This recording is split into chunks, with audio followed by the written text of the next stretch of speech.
প্রায় আধ ঘন্টা ধরে খেলার পর মাম বললেন, তুমি বেশ ভালো খেলছো রাহুল, আমি তোমার সাথে খেলতে ভালোবাসি। রাহুল হেসে বলল, ঠিক আছে মামি, যখনই আপনার মন চায় আপনি আমাকে ডেকে নেবেন, আমি প্রস্তুত আছি। রাহুল ছিল গ্রামে বেড়ে ওঠা এক কিশোর, যাকে তার মামার বাড়িতে কিছুদিনের জন্য থাকতে পাঠানো হয়েছিল। মামা বিদেশে কাজ করেন এবং বছরে একবার বাড়ি আসেন, তাই বাড়ির সব দায়িত্ব মামির কাঁধে। মামির খুব শখের ছিল তার ফুলের বাগান। রাহুল মাঝে মধ্যে বাগানে কাজ করত, মামির সাথে সময় কাটাত। একদিন রাহুল দেখল মামির বাগানে কিছু ফুল গাছের মাটি শুকিয়ে গেছে। সে নিজের দায়িত্ব মনে করে পানি দেওয়ার সিদ্ধান্ত নিল। প্রায় আধ ঘন্টা ধরে সে বাগানকে সতেজ করতে মাটি ভিজিয়ে দিল। রাতে রাহুল মামির ঘরের পাশ দিয়ে যাচ্ছিল।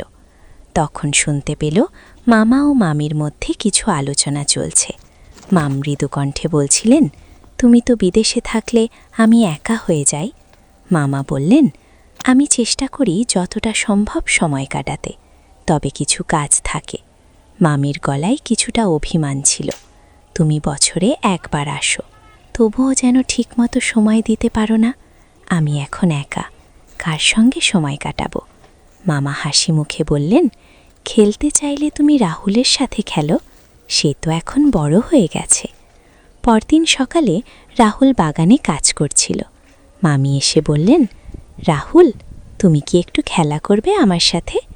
রাহুল কিছুটা লজ্জা পেয়ে বলল, মাম, আমি তো এখন আর ছোট নেই, আপনি সত্যিই আমাকে খেলতে বলছেন? মাম মৃদু হেসে বললেন, তুমি এখন বেশ বড় হয়েছ, আমি তো ভেবেছিলাম তুমি এখনও ছোট ছেলে। আসলে তুমি অনেক ম্যাচ খেলার যোগ্য হয়েছ। মামির কথায় রাহুলের মন কিছুটা হালকা হলো। তারা দুজনে একসাথে খেলার জন্য মাঠে নামল। মামি তার ফুলের বাগানের পাশে একটি ছোট্ট পিচ তৈরি করেছিলেন। তারা সেখানে ক্রিকেট খেলার জন্য প্রস্তুত হলো। রাহুল বল হাতে দাঁড়ালো।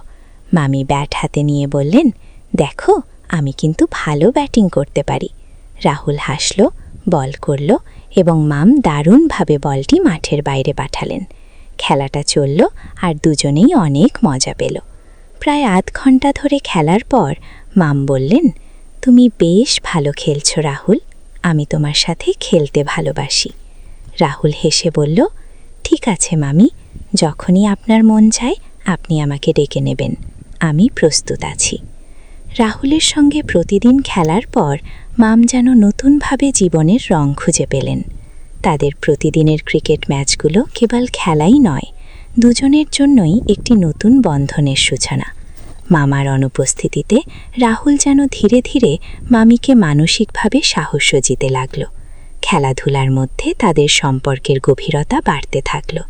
কিন্তু এর মধ্যেও মাম সবসময় রাহুলকে স্নেহ এবং যত্নের চোখে দেখতেন।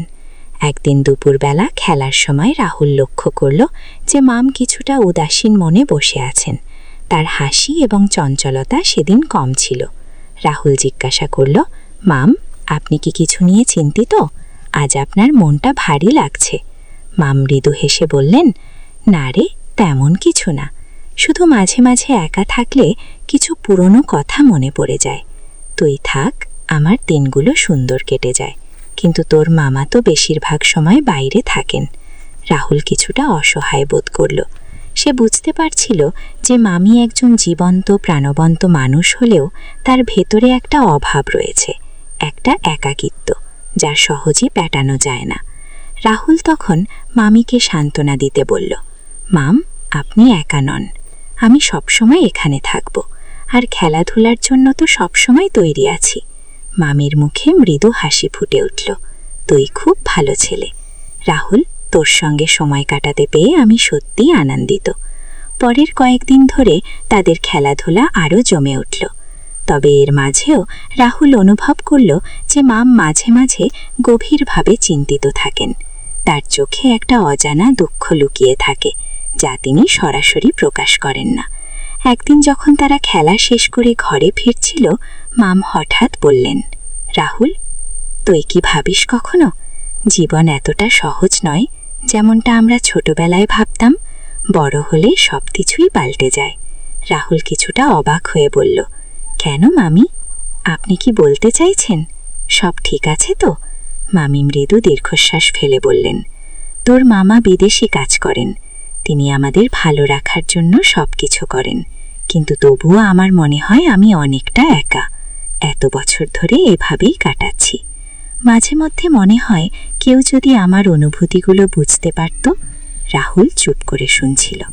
সে বুঝতে পারছিল যে মামি আরও কিছু বলতে চাইছেন, কিন্তু নিজেকে আটকে রাখছেন।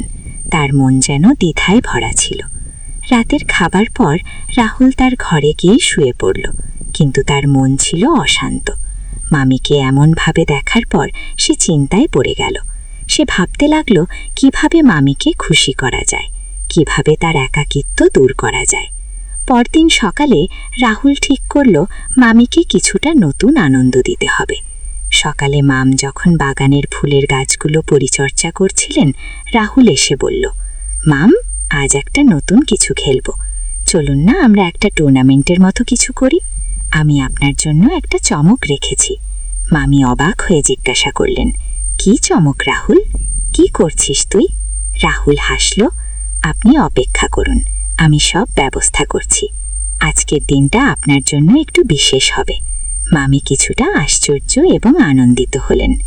রাহুল সেই দিনটা মামিকে আরও খুশি করার জন্য বিশেষ কিছু পরিকল্পনা করছিল, যেটা শুধু খেলার মধ্যে সীমাবদ্ধ নয়, তাদের সম্পর্ককেও এক নতুন মাত্রা দেবে। এই গল্পটি আমাদের শেখায় যে সম্পর্কের গভীরতা বৃদ্ধি পায় বোঝাপড়া এবং সমর্থনের মাধ্যমে। খেলাধুলার মতো সহজ কাজের মাধ্যমে আমরা নিজেদের মধ্যে একে অপরের প্রতি ভালোবাসা এবং স্নেহ প্রকাশ করতে পারি। সম্পর্কগুলি যত্ন এবং দায়িত্বের প্রয়োজন, যা আমাদের সুখ এবং শান্তির ভিত্তি করে তোলে। তাই পরিবারের সময় কাটানোর গুরুত্ব বুঝতে পারলে আমরা আমাদের জীবনে এক নতুন আনন্দ এবং শান্তি আনতে পারি।